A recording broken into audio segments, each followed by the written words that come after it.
आफ्नै जीवन आज मलाई भइरहेको छ पासो। मनले खाएको मान्छे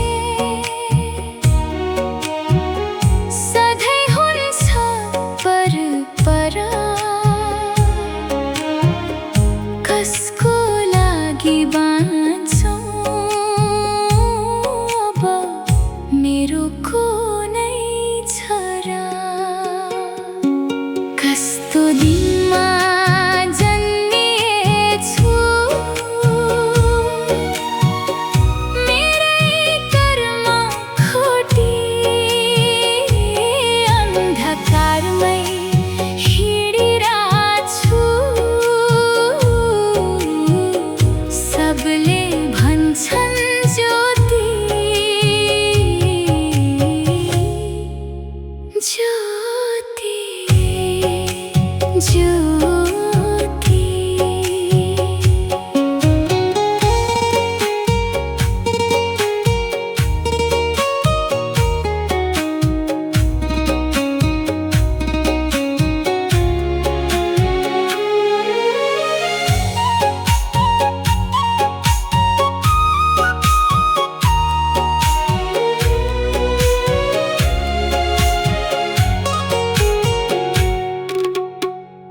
कसले बुझ्छ कसले सुन्छ म चेलीको मर्म।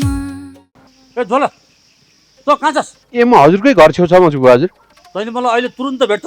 हुन्छ बुवा हजुर। हजुर कहाँ हुनुहुन्छ? म धारो मुनिको गौडोमा छु। नमस्कार साउबा।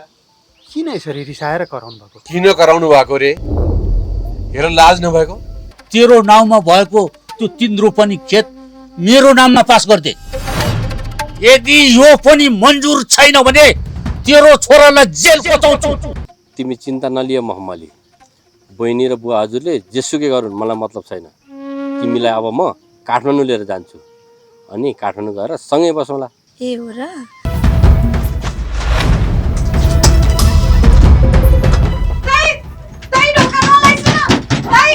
के को चाहिँ खानु नि बेला नको बेला जङ्गला मखमलसित बसेर खाएर पुगेको छैन अझै? के रे नचाहिने कुरा के बोल्दैछ तैँले? किन थाहा हुँदैन मलाई?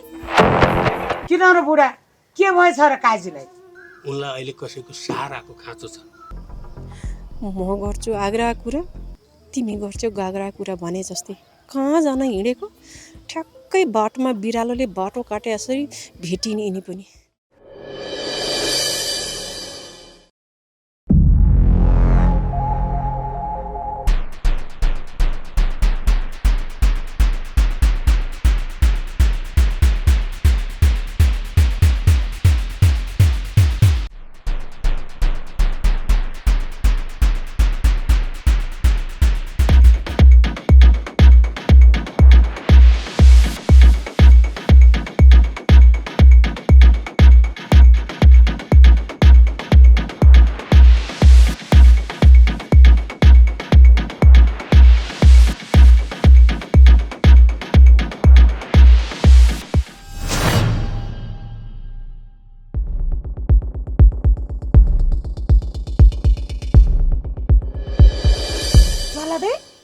हजुर यहाँ चुप लाग नगरौ।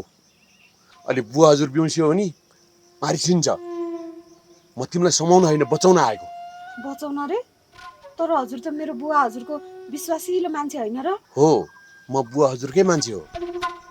बुवा हजुरले त भोलि अर्कै केटा बोलाएर तिम्रो बिहेको तयारी गर्दै हुनुहुन्छ। फेरि उता अमरेको ज्यान पनि खतरामा छ। बरु म तिमीलाई अमरेको घरसम्म पुर्याइदिन्छु। जाउँ न यहाँबाट। हुन्छ दाइ जसरी हुन्छ मेरो यति काम गर्दैछु। ल म सपोर्ट गर्छु आउ त।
अमर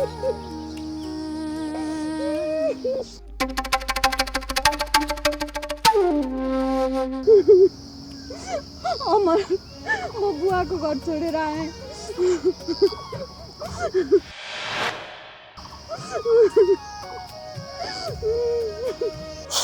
ज्योति तिमी यहाँ कसरी आयो? मैले त बोलाएकै थिएन। किन झुटो बोल्दैछौ अमर? ज्वाला दाइले त तिमीले नै मलाई यहाँ बोलाएको भनिसकेको थियो त।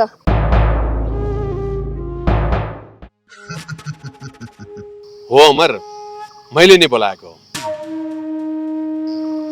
तर तिमीहरूलाई भगाउन होइन, रङ्गे हात पक्रिन।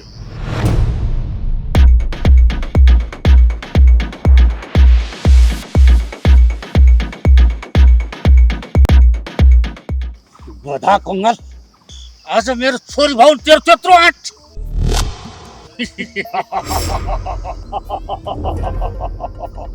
आज तेरो अन्तिम दिन हो। ज्वाला समाज लाठी फोर्दै घाँटी। हुन्छ बुवा हजुर, आज म यसको कर्मकाण्ड पुर्याइदिन्छु।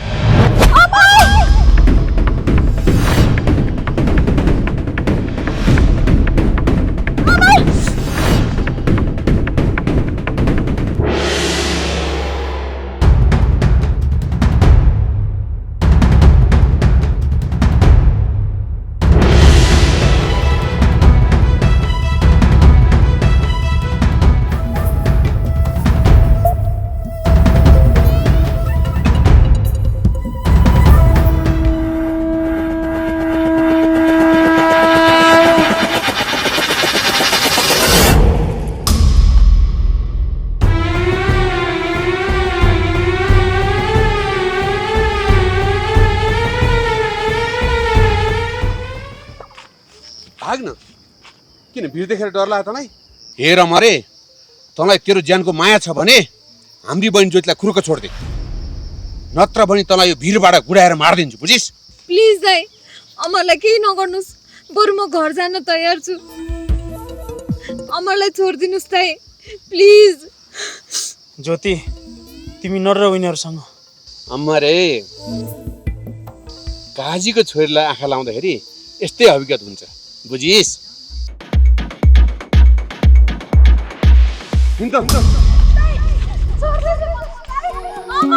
कस्तो दिनमा जन्मिएछु, मेरै कर्म खोटी अन्धकारमै हिँडिरहेछु।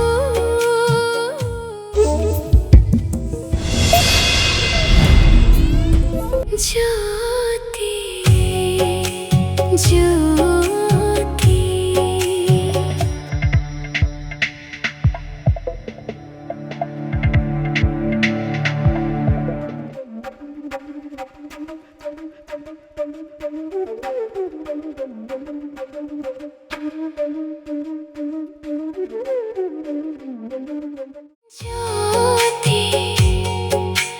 ज्योति ज्योति।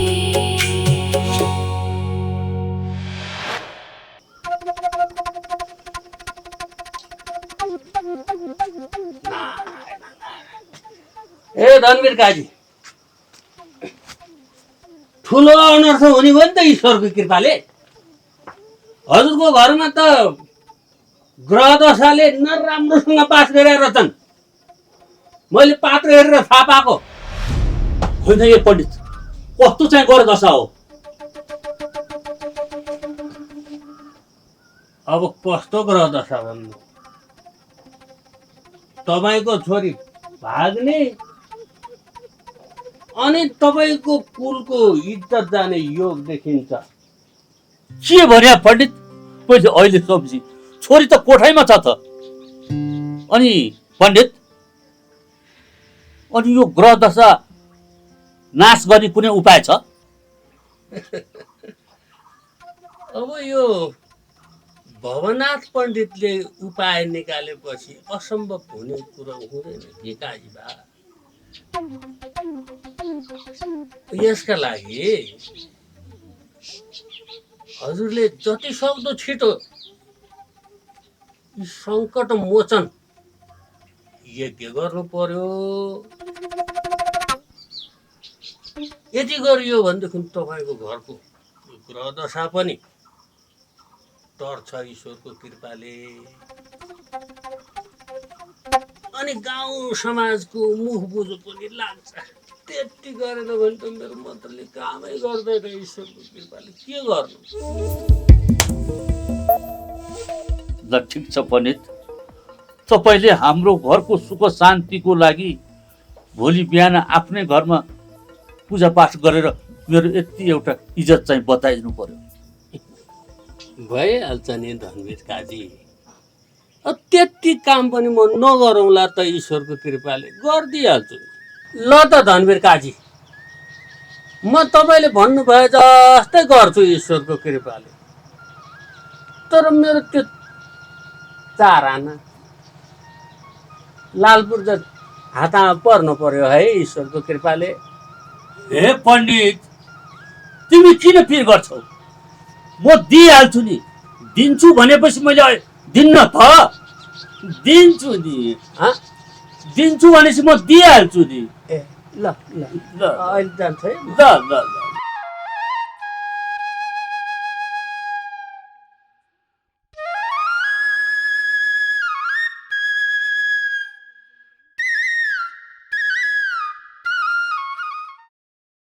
ज्योति ज्योति।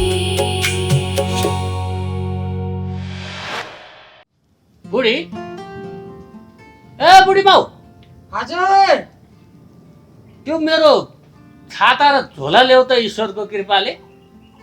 हस् हस्।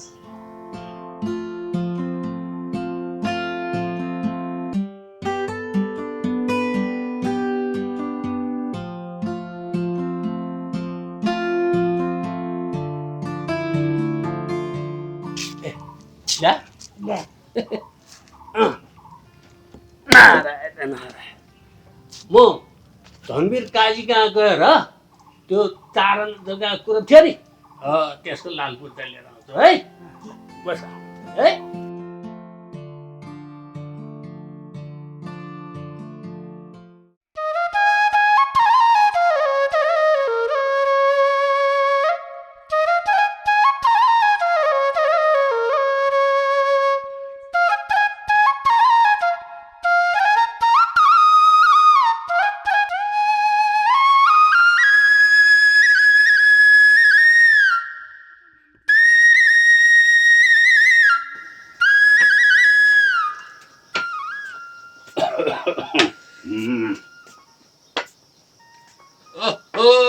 धनवीर काजी नमस्कार।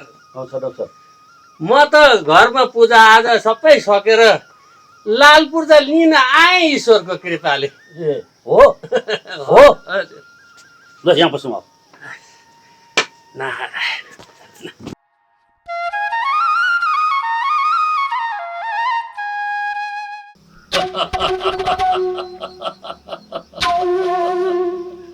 होइन ए पण्डित, के को लालपुर्जा अनि के को पूजा?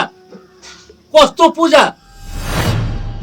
मेरो छोरी ज्योति त हिजो बेलुकै घर आइसक्यो, विनोदले गएर ल्याइसक्यो। अब कुनै यज्ञ पूजा गर्नु छैन मलाई। अनि हजुरले जग्गा दिन्छु त भन्नुभएको थियो त। अनि आज के भयो? हिजोको कुरा हिजै सक्यो। मैले त सुनिनँ काजी। हिजोको केरो भिजाइसक्यो भने? के रे, सुने छैन रे? हिजोको कुरा हिजै सक्यो भने अब यो धनवीर काजीलाई यत्तिकै छोडेर चाहिँ होला जस्तो छैन। अनि कस्तो खालको मान्छे रहेछ यो धनवीर काजी। मुखले बोलेर के जातिले बोले भर नहुने मान्छे। अब अस्ति 4 आना जग्गा दिन्छु भनेर वचन दियो, अब अहिले आयो यहाँ आएर त्यहाँ भनेर पिङ्गा लगाउँछ। म पनि भवनाथ पण्डित पो हो त। मैले जाने छु 4 जना मान्छे बोलाएर चौतारीमा च्याकुन च्याइ पारेर हुने कुरा हुने नहुने कुरा नहुने नगरेकन त कहाँ छोड्छु र म पनि। के सोचेर बस्या?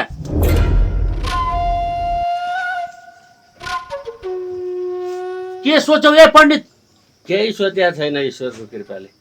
हस् त काजी साहब म अहिले लागेँ ईश्वरको कृपाले। चिया खाएर जाउँ न। किन चिया पिनी? कहाँ चिया पिनी फेरि? चिया पिएर जाउँ न।